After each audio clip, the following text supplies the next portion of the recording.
Well, hey, and welcome to Things Worth Learning. I'm your host, Matt Stauffer, and this is a show where a curious computer programmer, that's me, interviews fascinating people about their passions.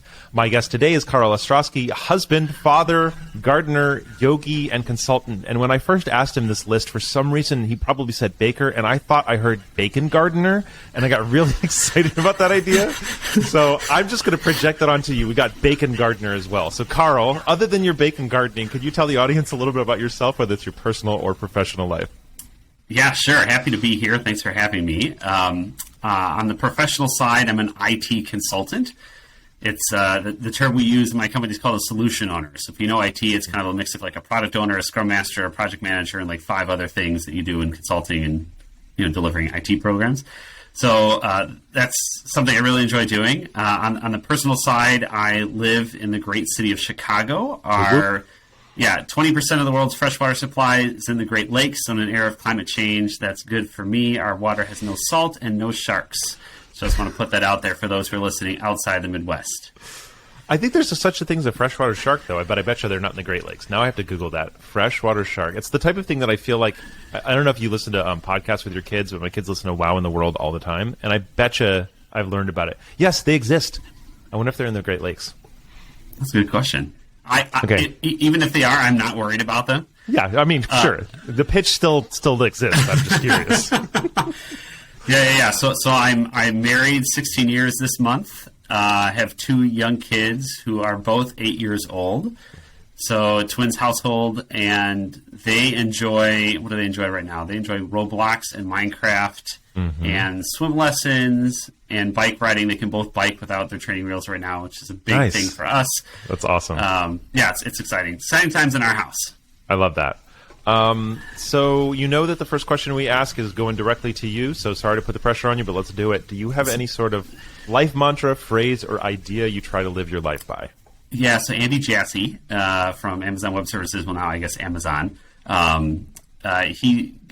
I think he was the first to share the expression, at least that I know of, there's no compression algorithm for experience. Oh, And that is something I share at least once a week. So when they ask me, like, what's your mantra? I'm like, it's probably got to be that, because I say it at least once a week. Huh. And in the project management space, it's probably akin to today is the dumbest day of the rest of your project. I love that. So it's like you're always learning. Failure is a good teacher. So I love that. No compression algorithm for experience. I love that. I mean, we talk about it. Oh, no, go ahead. Yeah, I was going to say, for those who don't know what a compression algorithm is, if you remember zipping a file, that's what it's doing. Like, making it smaller so you can attach it to your email back in the day. Yeah. So there's no way to get that experience faster than just by actually living it, basically. Yeah. Yeah.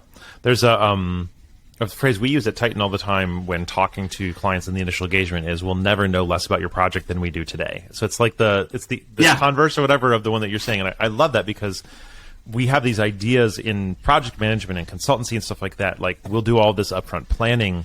That means we'll then know how to kind of move forward. It's like, well, no, we know when you're doing all the planning is the moment where you're literally the most ignorant. Like you're saying, the dumbest about this project that you'll ever be. So I love that. We can nerd about that for an entire podcast, but I know we won't do that. Speaking of what we're actually talking about, the podcast is about one topic that you're passionate about. And like so many of my guests, you had like 17 different things we could talk about, all of which I would love a whole podcast about. But you picked one for today. What are we talking about today? So I'd like to talk about cultural intelligence, or CQ. Okay. So cultural intelligence, I'm going to be very transparent. Usually on this podcast, I pretend to be ignorant of the topic so that I can be a good interviewer. But cultural intelligence, I'm almost exclusively ignorant about. You and I both worked in, had connections to an organization that talked about cultural intelligence at times. And I've also, shared friends of ours, Phil Bowling Dyer, often talks about cultural intelligence. So I get the words dripping into my brain here and there, but I actually don't know what it means other than what I can infer. I can make all sorts of inferences about it, but I'm actually going to be your perfect kind of ignorant kind of interviewer here. All right. So start from scratch. If you are telling me, the ignorant person, what cultural intelligence is beyond what I can just infer from the idea that's about intelligence about cultures, what does it even mean as a concept? Yeah, so backing it up a bit, most people are familiar with IQ, or your intellectual quotient. That's where the Q comes from. And I think more and more people understanding EQ, or emotional intelligence, your emotional quotient. Oftentimes people refer to cultural intelligence, or your CQ, cultural quotient, as EQ at scale. So we all, as humans, we all have different emotions, but the ways we navigate and express those and how we navigate communication is different culturally. So your cultural intelligence is your kind of ability to adapt into situations where maybe the communication or the value systems are different than yours to be successful relationally, in business, in organizations, in governments, you name it. Yeah. So one of the things that you shared with me before we were even friends, you were speaking at an event that I was attending. I don't even know, hold on, let me try and figure out the date. 2008, 2009, so not quite 15 years ago. And I don't know whether you specifically named this, but it was a part of the place where I was introduced to the idea of the those charts where you say some cultures are more direct, some cultures are more indirect. And every time I hear cultural intelligence in CQ, that's kind of the first place my brain starts from. Is that actually the right place? And if so, okay, can you talk a little bit about that idea for folks who aren't familiar with it? Sure, and for folks who want to learn more, culturalq.com is the website for the Cultural Intelligence Center. Probably see if you can put in show notes. So I actually have a certification from them. They have a lot of research that's based on prior research as well, but they look at 10 different cultural values that are kind of common globally on different spectrums, where people tend to align to different cultural groups. Those aren't the only 10 different values that exist. And then they actually have this framework of CQ, which is regardless of your values, what are the areas you can grow in so that you can overcome those differences. So when we're looking at those cultural values, you mentioned one, which is very common, which is direct, indirect. So I'll give a story. I worked on a project as a kind of like a scrum master or project manager, so to speak, if you're unfamiliar with the term. And management at this client said, hey, we want to get these bugs fixed. You're kind of working in that part of the software. Can you get them done? And I asked the team, I said, hey, can we get that done? And they said, oh, yeah, we'll look into it. So a couple days later in a regular meeting, a stand-up meeting, I said, hey, what's going on with that? And the lead architect, lead developer said, oh, yeah, we're looking into that. And a couple of days after that, I asked again. They said, oh, yeah, we're looking at that. I'm like, these are smart people. There's no way it's taking them over a week to look into this. So I happened to see the architect in the hallway, and I said, hey, by the way, this is pre-COVID, so we're actually in person. Yeah. By the way, whatever happened with this? And she said, oh, yeah, there's no way in the world this is going to happen. Here are the 3 reasons why. And I thought, oh, what? How could I have not gotten this update, several years prior? Well, I read a book, another plug, speaking of India. So a lot of my colleagues were South Asian, some from India, some from other places.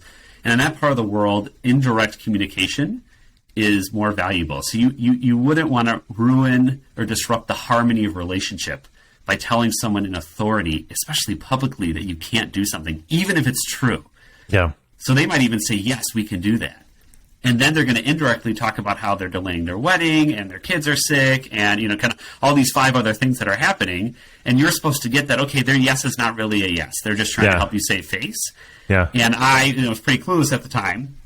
And so I was like, well, what is going on? So I learned, there are certain things I can't ask in a daily stand-up meeting, depending on the cultural values at play, because I'm not going to get the answer I'm wanting. Or I'm going to have to read between the lines in the answer that they give to get the answer I'm looking for, because I come from a very direct culture. Yeah. And this is, a lot of people refer to this as style, which is true. I like the idea that it's a value. Yeah. I'm such a direct communicator, I would feel disrespected, or I think it's like a moral wrong to communicate a different way. So I've had to grow to be like, okay, that's not wrong, it's different. Yeah. There's different value systems and reasons and histories behind that, so how can I lean in and work a little differently?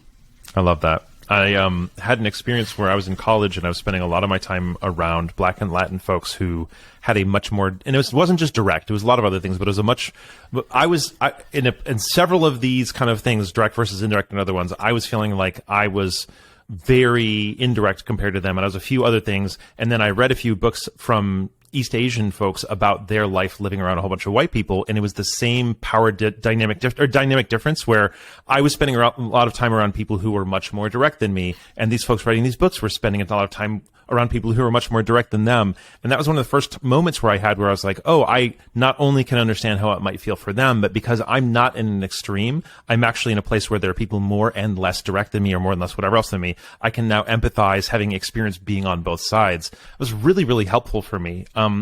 What was your introduction to these ideas like? How did you enter into this space, and what did it feel like for you? Gosh, I think, if you can't tell by looking at me or, hearing the tone of my voice, I'm biracial, half white, half Caucasian. I grew up in the Midwest in the United States of America. So, I think learning a language. So I studied Spanish starting at a young age, which is not just for the language, but also understanding the culture and those nuances. So I had opportunities to travel, live overseas here and there. I also, in a prior role, was delivering software in Latin America and Europe, in part because I speak Spanish, I was learning Portuguese. Was doing that work. And so noticing some of these issues that came up. And then I'm also married cross-culturally and live in I used to be TOWG where I live in my neighborhood, the only white guy. So, just when you're surrounded by that, you have opportunities. And, sometimes it's fun. My first landlord in Chicago didn't speak any English. And, he was over in our apartment fixing something. And before he left, he said, "Hey, is there anything else that needs to be fixed?" And I said, "Yeah." And this is in Spanish. I said, "There's so many frogs in the bathroom." And he looked at me like, "What?" And I said, "Yeah, there's like so many frogs in the bathroom." And he's figuring this white guy is getting the wrong word in Spanish, So he looks at my wife, Sandra, who's fluent, her first language is Spanish. And so he looks at her and he's like, "Frogs?" She's like, "Oh yeah, they're everywhere." So he goes in the bathroom. What he didn't realize, my sister-in-law, frogs is like a thing between my wife and I. So my sister-in-law, for our wedding, he got us a frog shower curtain, a frog soap dispenser, a frog towel, a frog garbage can, everything. So sometimes you can have some fun. Yep. But in the professional realm, another example, I was working overseas and we were trying to get something done. We had a deadline and I said, "Hey, is everything looking good?" We had our user acceptance testing where everyone kind of checked the box, like, "Yep, I can do all the things I could do before. Here's this new software." And we try to go live. Now, like, "Oh, we have to roll back." And we have a meeting with the powers that be, and they had 40 missed requirements, and like most of them were regulatory.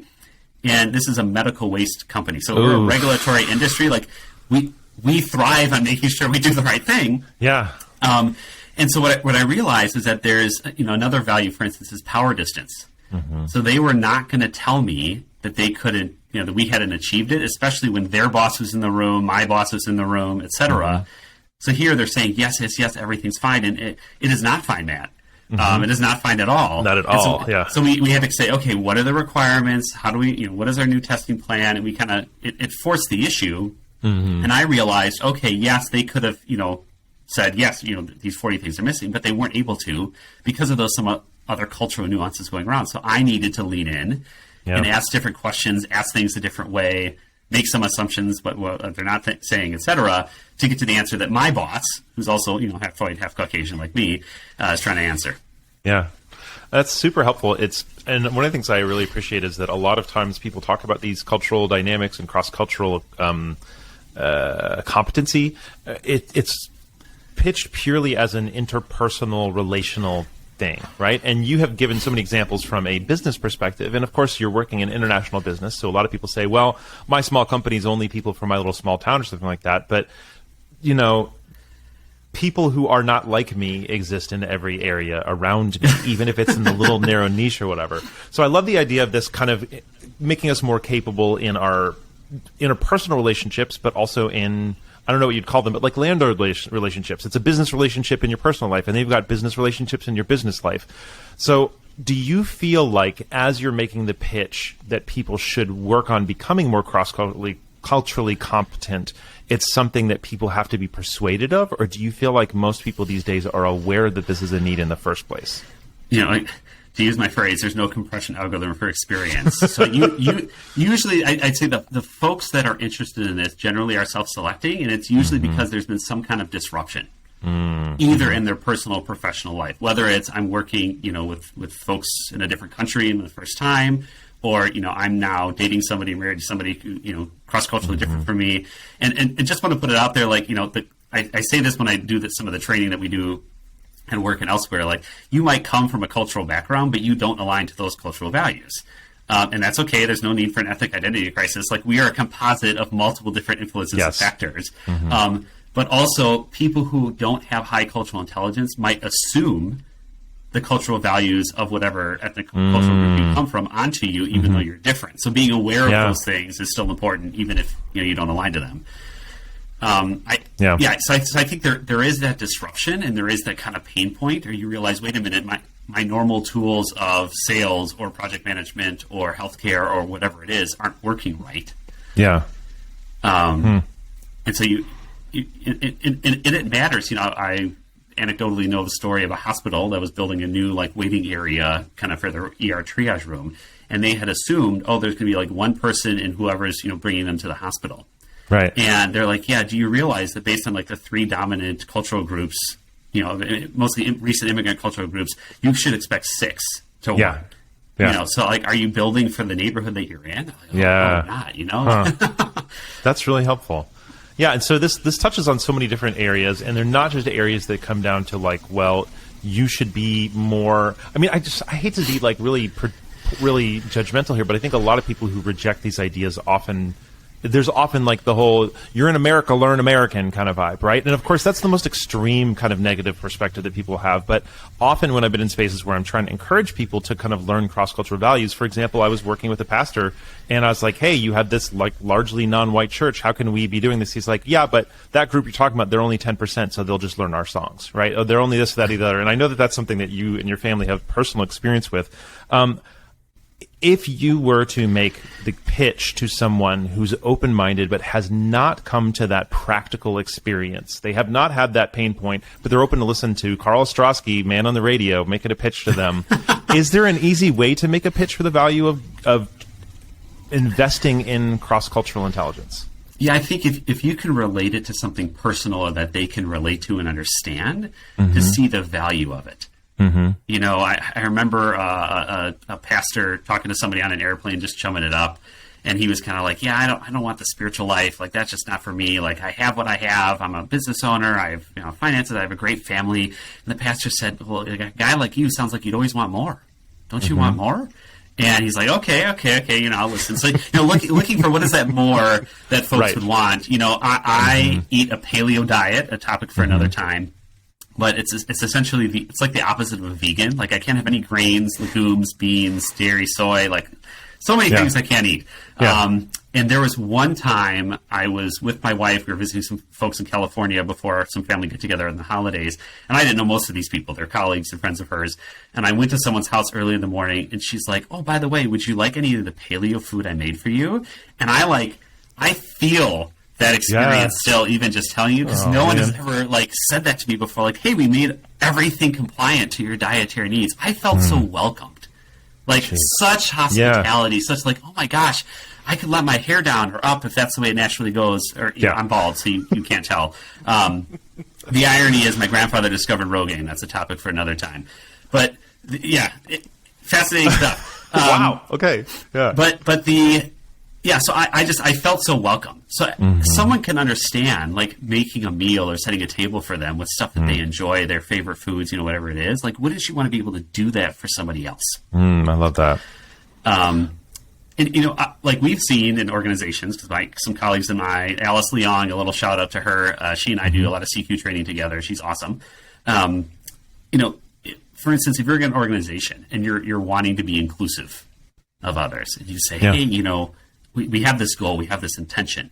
We need to look, not just, as you said, the interrelational stuff, but what are the processes? Not even just the explicit, hey, here's how we're going to be inclusive, but what are the processes? So, for instance, my boss asked me years ago, hey, are you interested in management? And I told her what I tell everybody. I have a management job at home with 2 8-year-olds. I don't need one to work. So in this season of life, no thanks. Yeah. But she asked me directly, and her assumption was he's going to respond directly. But if you come from a culture that's more indirect, that's more low power distance, that's maybe emotionally non-expressive, you may be like, oh, yeah, that's interesting. It's interesting you bring that up. And so you might not think, oh, this person's engaged. They've never thought about this before. So we're just, okay, they're going to think about it. Maybe I'll, get them in the next round. And really they're like, yes, I want to be the general manager of this practice or whatever it is. But they would find it disrespectful or rude to tell you that directly, because it's like saying, yes, I'm good enough to have your job, no problem. Yeah, yeah. And this happened. So my wife and I were working in 2 different organizations, and my CIO, Patrick Cott, great guy, said, hey, what do you want to be? What do you want to be when you grow up here? What's your career path? And I'm like, I want your job someday. He's like, okay, how do we get you there? That was his first thought. And my wife had a similar conversation in her organization and said, hey, I want this role. And they're like, oh my gosh, how arrogant.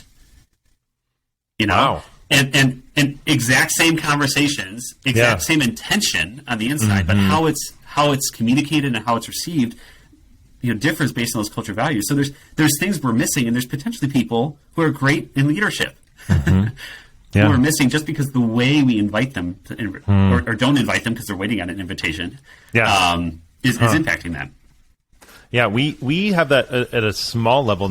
One thing you mentioned is we intentionally changed the way we do figuring out someone's salary from what used to be, which is like there's a baseline salary and we expect them to be able to negotiate. So we kind of give a range in which they're able to negotiate, and now everybody gets the same amount no matter what, because we recognize that, for example, somebody's ability and comfort level with fighting for a salary and saying that number you said is wrong has very significant cultural components to it. And we just named a couple here. You talked about promotion, I talked about salary, which are both very, very important things in somebody's kind of lifetime. And there's so many other aspects, pieces of our interaction with our work, our career, stuff like that are all kind of touching those things.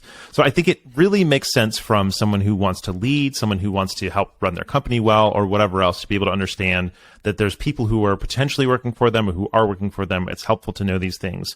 One of the things that I have had a lot of conversations about recently that I wanted to see if you can kind of give any quick pieces of advice on are, I know a lot of people who are business owners around my size. So we have 30 people, and I know a lot of people who are more like the 10 to 20 to 30 range who are trying to dehomogenize their company, right? Like the first thing they're trying to do is just get a sustainable company, and then they look around, they go, wow, everybody looks like me, right? And so they're just beginning that process, and a lot of them say, well, I've heard apprenticeship programs make this work, or I found this one person or whatever, and they find some context in which they can bring their first person who is different. It's the first woman, it's the first person of color, it's the first non-binary person, it's the first non-American, whatever else it ends up being, the first person who's different. And if you have ever been that person, you have a lot of thoughts about what that experience is like. But if you're in the majority, you just think, oh, great, look at this opportunity we're providing them. Can you talk a little bit about the person who's trying to make that next step, about either things they should think about or reasons why they should be following this particular accreditation or whatever? Like, what should that person be doing to honor and make a healthy space for somebody to actually succeed when they're inviting them in? Like, and what I mean is the majority person in leadership, what could that person do or learn or consider to make that introduction easier for the person being introduced? Yeah, I think the first is to ask the intention of why you're doing it. Focus on the why. A mentor of mine, Brenda Sutherland-McNeil, Reverend Doctor, Brenda Sutherland-McNeil, I should give her appropriate titles. She's, asked the question, well, is diversity nice or is it necessary? And if you're doing it just to be like, oh yeah, it sounds like, we should probably do it, or I don't want to appear racist because everyone looks like me, like let's bring some people from another country or something in to take a look. Yeah. Well, that's probably along the lines of tokenism, and you're not setting folks up to fail. Or, to succeed. Setting them up to fail. I think, most ethnic minorities, I guess, anybody who's used to not being like the main person in whatever kind of culture or context it is, it can often feel very lonely. So I think hiring one of said group is probably not going to go over the best. It'd be better to hire many of said group. And along those lines, making sure they know the why, like you're able to communicate to them why it's important, why diversity, inclusion, and equity, and whatever is important as an organization. It's important that everyone else in the organization knows that. And I think, if there is no intentionality around their onboarding, there's likely going to be cultural shifts that need to happen, not only for them, because they're adapting to a new organization. Any place you go to, like, you want to have adaptability, but the organization itself might need to adapt to be welcoming and inclusive of those other folks. Like putting out that paleo food, or whatever the equivalent is in your context, is going to go a long way. So how do I get started? How do I, and I'm not talking about me, but how do I, as the majority, let's say we're in the US and I got a white man who owns a company of 30 people and who is not necessarily in a place of saying, no, we're going to diversify so we can have a really well-worded version of why, but we just happen to be bringing in our first person of color, our first LGBTQ person, whatever. And yeah, you tell me I should leave out the paleo food for them, but we're virtual and I'm, you know what I mean? Like, and, and God forbid I go leave out the food that I'm going to assume someone's culture. Like, what are the actual first steps? And maybe it's just go get some kind of education. Maybe it's go ask them. But, like, what is the practical first steps for someone who has zero exposure, zero understanding, zero awareness, but at least good intentions of trying to allow that onboarding experience to be better. You mentioned hiring more than one, and then which on the one hand, might be good, but on the other hand, they might be like, well, I didn't even hire this person on purpose. I'm just really excited that they're here, right? Do I now have to go try and hunt down someone from their same ethnicity or whatever religious minority, or whatever else? Like, what is their next step there? Yeah. So I think to continue the why, there's actually research by two different organizations that homogeneous teams actually outperform diverse teams, unless you have that high cultural intelligence. So if you have a homogeneous team, it's not bad. You might actually be performing well, but if you don't invest in that cultural intelligence, you're going to be missing some stuff. So shout out to the Cultural Intelligence Center. They have training. You can take assessments. You need a 360 assessment. You can get certified if you really wanted to, but find someone from them or contact me or my colleague Alice Leong. We'll help you assess your organization, because you can find what are those dominant cultural values that exist in my organization, regardless of ethnicity or generation or whatever it is. Where do we tend to lean on some of these big gotchas so that we know, okay, this is an area where we're really far over here. We're probably not going to come into the middle. Right. But how can we lead that way? And then how do we coach the other people who are coming in? I think my wife is a woman of color, and whenever she talks to people about race and ethnicity, culture, inclusion, and stuff, she always wants to know, what do they read first? Because you can pick her brain for coffee, and that's good. She's got a lot of wisdom to say, but she wants to know you're willing to make the investment. And reading books is hard, whether it's on audio or actually sitting down to read a book. It takes time, it takes investment, it takes reflection. So find authors of color or authors from whatever kind of space that you're missing, to say, what is your experience working in this situation? What would it be like to come here? And that's going to help you get some frameworks or kind of setting the stage a little bit more. I'd also recommend a coach. Again, there's no compression algorithm for experience. So you will probably have some great successes, especially with the great intentionality right away, but things will happen over time. People will be, they'll assimilate a little bit, and then when they feel like, hey, I'm part of the team, I'm going to come out and be my authentic self, and you're going to find out, wait a minute, this is different than what I expected. So having someone who's going to be there to be like, what is going on in my organization and how to do this ethically and, with grace and appreciation and gratitude but also figuring out how do we fix this? Yeah, that's super helpful.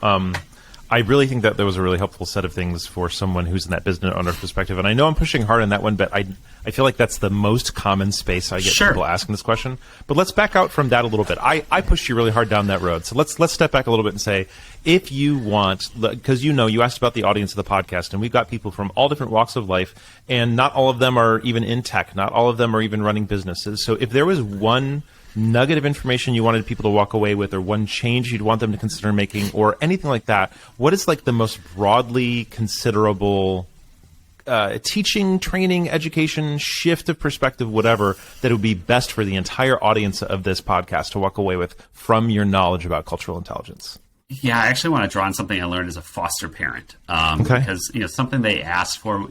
When people go through trauma, there's different behaviors that outside of trauma would seem totally out of place. But when there's trauma involved, there's a reason they happen. And so I was taught to ask, what's the need behind the behavior?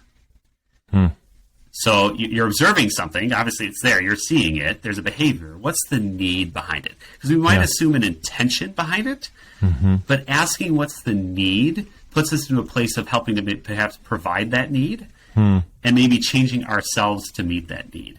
So, and this kind of goes along the lines of lean principles, which again is a business term, but, asking the 5 whys. There's a story about a couple that gets married, husband's making a ham, and the partner says, hey, why'd you cut the ends off the ham? And he's like, oh, well, that's the way my dad always did it. So the partner asks the father-in-law, hey, when you make a ham, do you cut the ends off? And he's like, yeah. The partner says, why? Was like, well, that's the way my dad did it.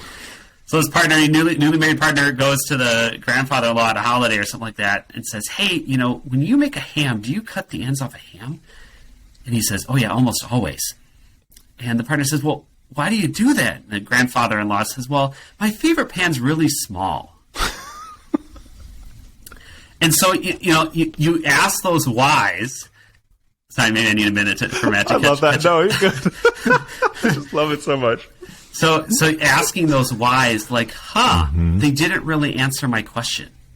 Or they answer the question the affirmative, but their actions don't seem to mess up. Like, are they being passive aggressive? That's an assumption, on that, and they could be being passive aggressive, but they could also have some cultural values that are at play that are impacting the dynamics. For instance, my wife and I were very egalitarian in our relationship. Like, we share responsibilities well, we co-parent, like we do all those things.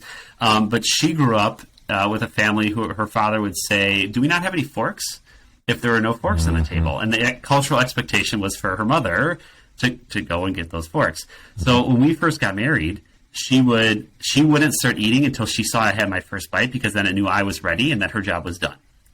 And so very egalitarian. Like, she speaks, she sings in front of people, she's an author, she's public, she's amazing. But there's certain dynamics where that didn't come into play. I'm like, wait a minute, didn't I marry this amazing, like, direct communicating, powerful woman? Yeah. But there's dynamics at play, and some of those are deep. And I mean, we've been married 16 years; they're still coming out.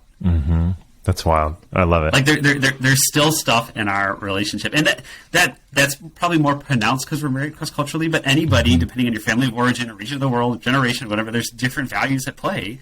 Yeah. And so asking the why or asking for the need, I think, is a way to start that conversation. I love that. I grew up in a more homogenous kind of community, and then moved away to very, very diverse communities, and had a lot of learning. And so it's been very interesting. And I don't live in Michigan with my family anymore. So it's been very fun when I go back to visit my family to watch them have had parallel tracks along, kind of gaining this type of experience.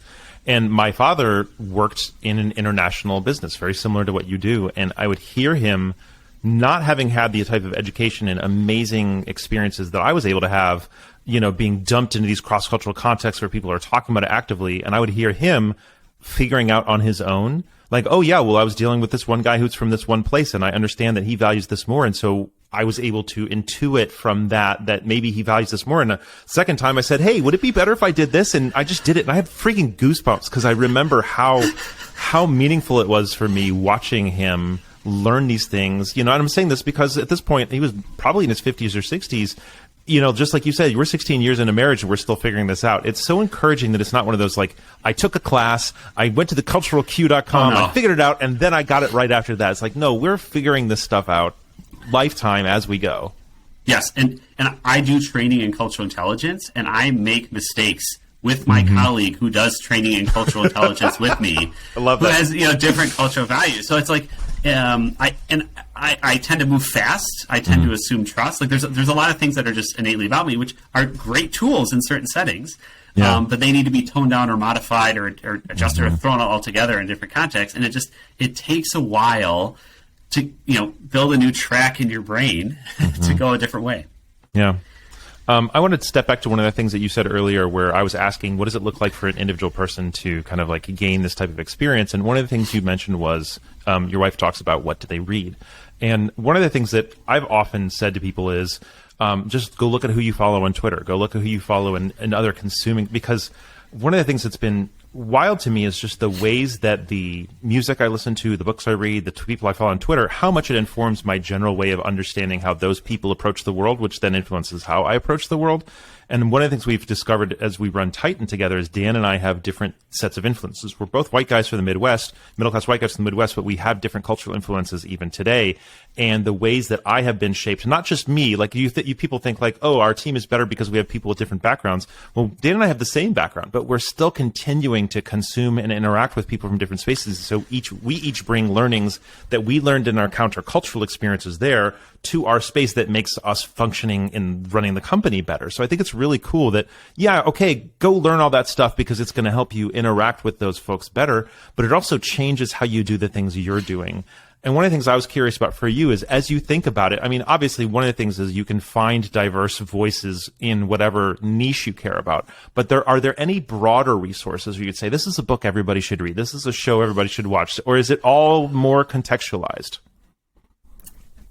Yeah, I think some of the books I've read, which I think just help in general. One is Dwayne Elmer's Cross-Cultural communication or cross-cultural conflict. I can't remember the title. Okay. This is where we'll link in the show notes. Yeah, you'll link in the show notes. Digital, Diverse, and Divided is the new book that came out by David Livermore, who's actually with the Cultural Intelligence Center, but just looking at the polarity that we experience and kind of how do we overcome some of those things. I think in any community that you're connected to, find leaders or authors or people from that particular community to learn from. Because it's even talking about.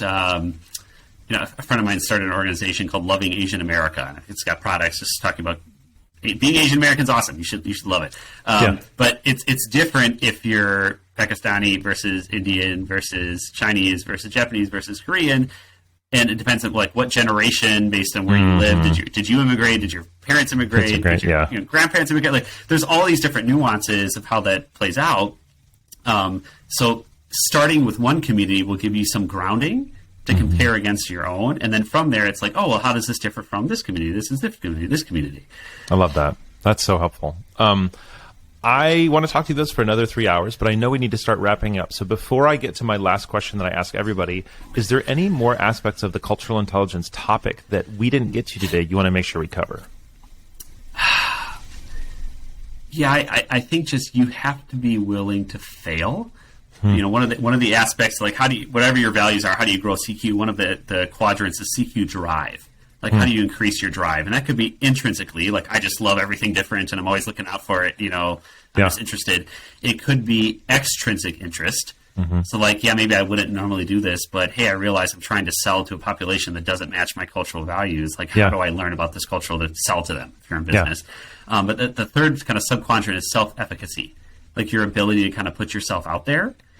And so you will fail in this. You will offend in this. So learning how to say I'm sorry in one of the culturally appropriate ways. There's multiple ways to say I'm sorry, or to receive I'm sorry. That's one I had to learn. Like, because I'm such a direct communicator, I want you to say I'm sorry, Karl. I did this wrong. Here's how I'm looking to make trust with you. And that doesn't happen in certain contexts. And so I think just being willing to fail, like you will make mistakes. And some people won't forgive you because they've had so much trauma in their experiences. They're just like, 1 + 1 is 2, deuces, I'm out of here.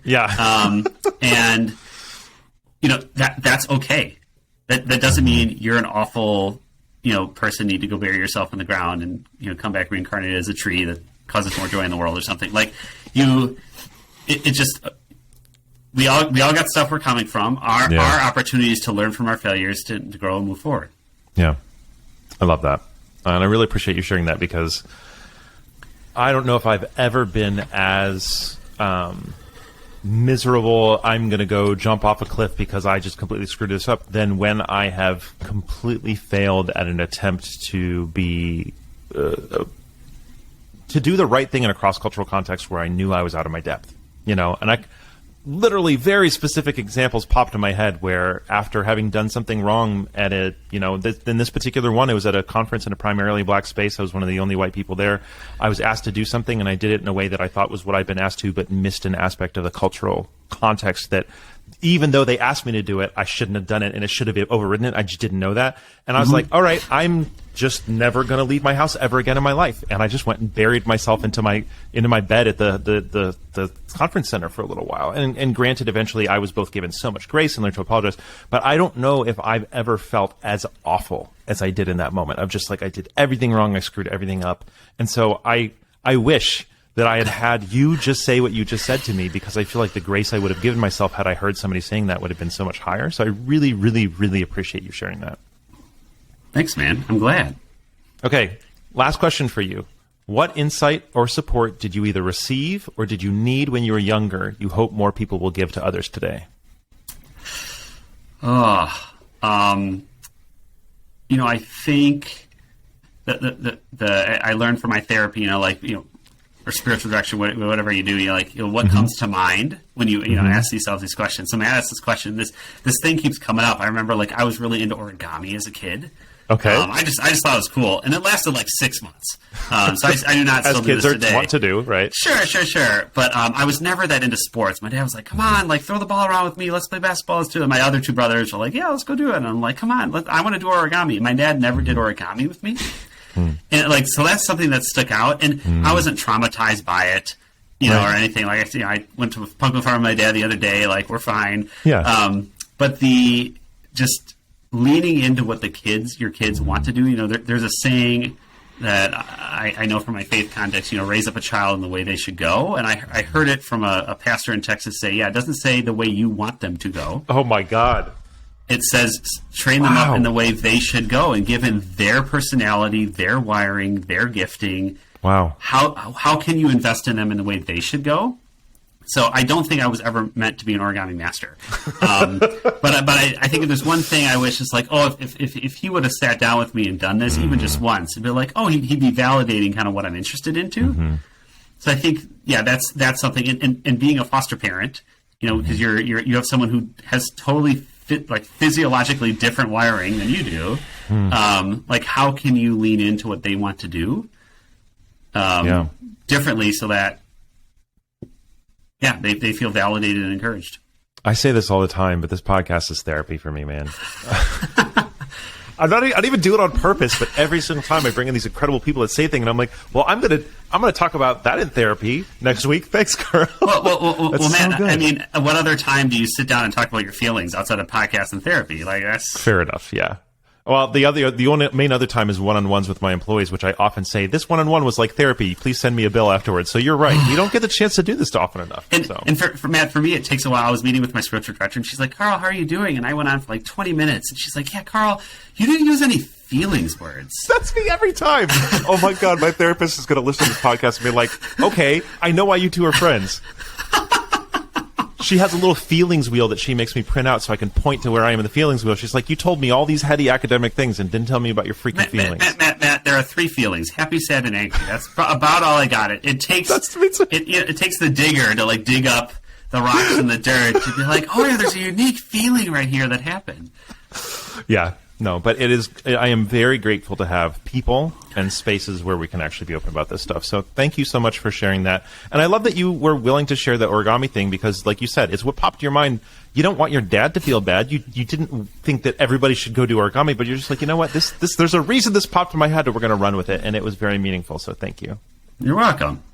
So if people think you are amazing, which I'm sure they do, what does it look like for them to either support you or to follow you? And I also want to add specifically onto that, if they want to say, if they hear that guy teaches cultural intelligence, that's who I want to teach me.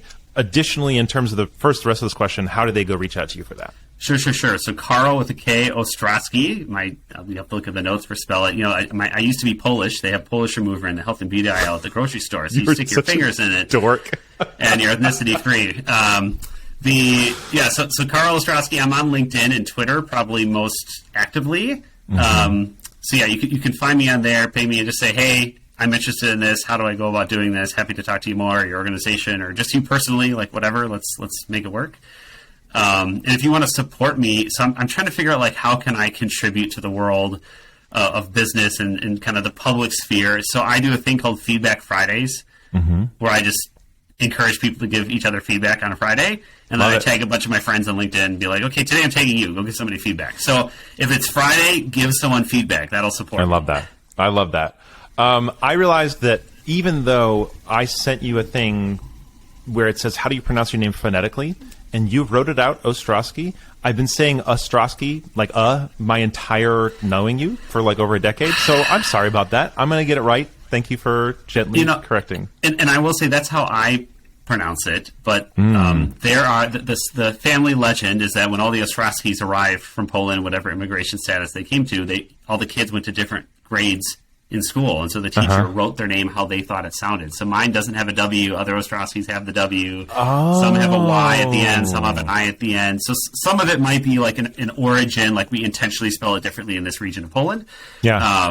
Because I used to be Polish, but but it could just be as they assimilated, that's what stuck, and that was on a legal document, and I'm like, yeah, close enough, you know. Got it. But it would have been OW originally, at least in some areas of Poland, which would have given the O a little bit more.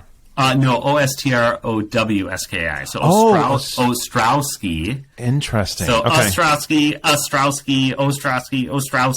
They're all part of it, yeah. It's in there, yeah. Okay, so this podcast episode is going to be called Dad Jokes with Karl Ostroski because you are laying them on thick, and I love it, and I appreciate you. Did you hear the list of the top 10 things great about Switzerland? No. I didn't see the list. I know their flag is a big plus. At this point, I'm just having fun with the editors. Like, don't spell the word part backwards because it's a trap. Oh, my God. You're down front with the editors. Everyone else is going to hear this, too, so I just need you to know that. Dad jokes. He's holding up 50 cards of dad jokes for those of you who aren't watching on YouTube. That is amazing. I love them. I love it. Karl, you're incredible, and I'm very grateful for having you as a friend and also for having you been here. Thank you so much for sharing with us today. Thanks for having me. I hope there's some love spread out to your community that I wouldn't reach otherwise. Yeah, absolutely. And for the rest of y'all, until next time, be good to each other.